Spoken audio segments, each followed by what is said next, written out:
Universitas Diponegoro merupakan salah satu universitas terbaik di Indonesia yang berlokasi di Kota Semarang, Provinsi Jawa Tengah.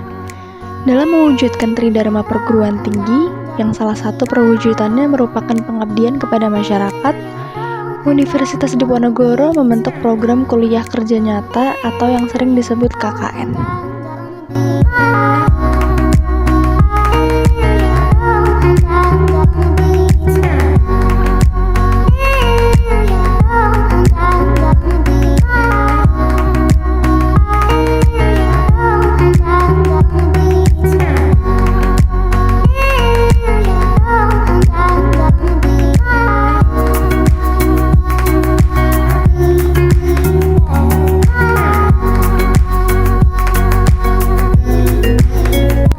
Perkenalkan, nama saya R. Alfirandra Kirana Primadeni, seorang mahasiswa Fakultas Psikologi di Universitas Diponegoro yang pada tahun ini tergabung ke dalam tim 2 KKN Universitas Diponegoro. KKN Universitas Diponegoro mengusung nama KKN Pulang Kampung dengan tema Sinergi Perguruan Tinggi dengan Masyarakat di Masa Pandemi COVID-19 berbasis pada tujuan pembangunan berkelanjutan atau SDGs melalui kegiatan kuliah kerja nyata. Kuliah kerja nyata saya berlokasi di Kota Yogyakarta, tepatnya di Kelurahan Ngupasan, Kecamatan Gondomanan, Kota Yogyakarta. Kota Yogyakarta atau yang lebih sering disebut Jogja mendapatkan banyak julukan seperti Kota Pelajar, Kota Budaya, Kota Perjuangan, Kota Pariwisata, dan masih banyak lainnya. Nyatanya, Kota Yogyakarta merupakan tempat yang sangat nyaman sebagai tujuan para siswa dan mahasiswa untuk menimba ilmu di kota ini. Selain itu, Kota Yogyakarta memiliki banyak tujuan wisata, seperti Keraton Yogyakarta, Malioboro, titik 0 km, Taman Sari, dan galeri seni yang berada dekat dengan lokasi KKN saya. Sejak bulan Juni 2021 ini, kasus COVID di Provinsi Daerah Istimewa Yogyakarta, khususnya Kota Yogyakarta, terus mengalami peningkatan yang signifikan, sehingga mendorong pemerintah untuk terus membuat berbagai kebijakan. Kebijakan pemerintah ini dilakukan dalam upaya pembatasan kegiatan dan kontak fisik yang diterapkan dalam berbagai sektor dengan tujuan menghambat laju pertumbuhan penularan virus. Salah satu kebijakan pemerintah yaitu menghimbau bekerja di rumah atau work from home. Bahkan beberapa perusahaan memberlakukan PHK akibat penurunan pemasukan perusahaan dan harus memotong gaji pegawai. Selain itu, baru-baru ini pemerintah juga membuat kebijakan PPKM atau pemberlakuan pembatasan kegiatan masyarakat, sehingga warga pun dilarang keras untuk keluar rumah jika tidak memiliki kepentingan. Kebijakan-kebijakan tersebut mengakibatkan banyak masyarakat menjadi sering berada di rumah dan rawan merasa cemas dengan keadaan saat ini. Ditambah lagi, kabar duka terus muncul melalui media massa dan media sosial, bahkan di lingkungan terdekat. Selain itu, rasa cemas yang muncul akibat kondisi pandemi ini tidak hanya dirasakan oleh satu kalangan usia, namun dirasakan juga oleh semua kalangan usia, baik anak-anak, lansia, remaja, dan dewasa. Anak-anak dan remaja menjadi harus menjalani kegiatan pembelajaran secara online. Orang tua pun harus bekerja lebih keras untuk mengawasi proses pembelajaran anak-anak di rumah. Begitu juga lansia yang sudah pasti merasa sangat jenuh dan menjadi kalangan paling rentan. Lokasi kampung Kauman yang berdekatan dengan banyak objek wisata terkena imbasnya.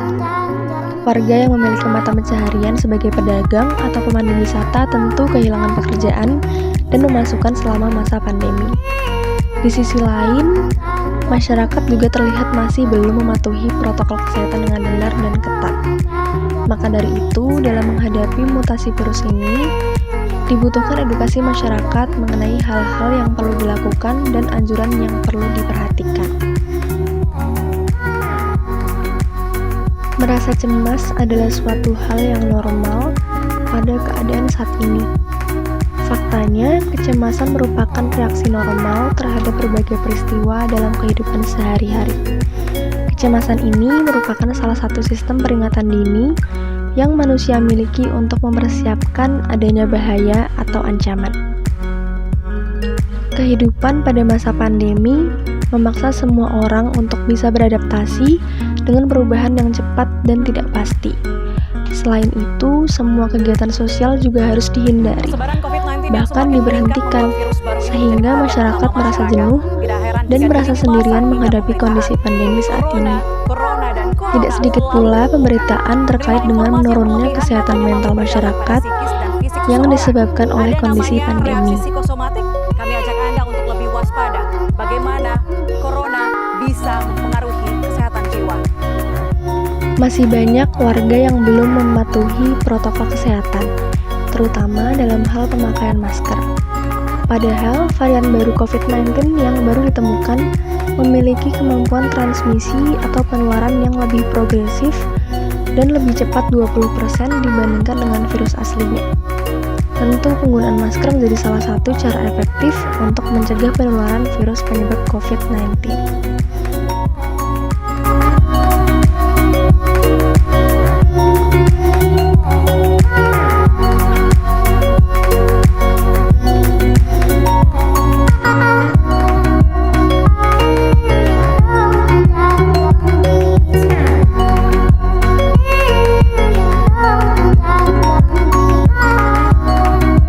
Berikut output dari program kegiatan pertama, yaitu buklet psikoedukasi kecemasan.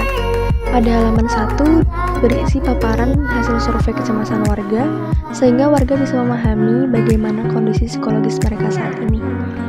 Selanjutnya, pada halaman 3 dan 4 dijelaskan mengenai pengertian dari kecemasan, gejala kecemasan, jenis-jenis kecemasan, dan faktor penyebab kecemasan. Pada halaman 4-5 dijelaskan secara mendetail step by step tips menghadapi kecemasan, baik itu kecemasan secara general ataupun kecemasan yang disebabkan oleh pandemi COVID-19.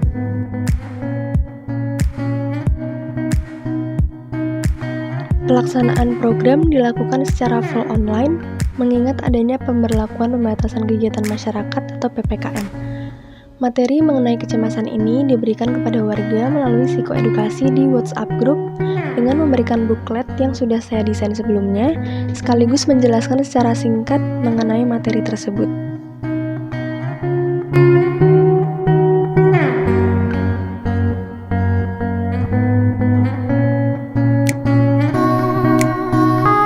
Berikut output dari program kegiatan kedua, yaitu poster sosialisasi penggunaan double masking.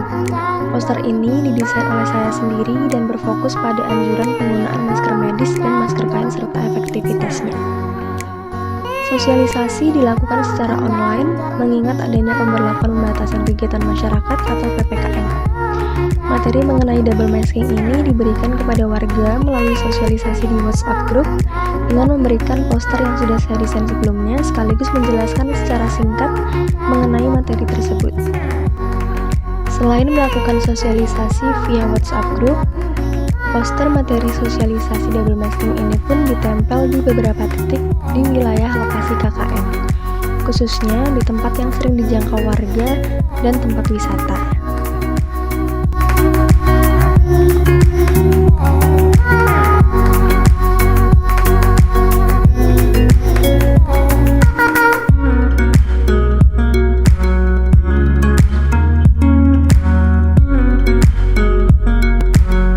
Berdasarkan testimoni warga, pelaksanaan program kegiatan KKN dirasa bermanfaat bagi warga dengan media yang menarik serta penjelasan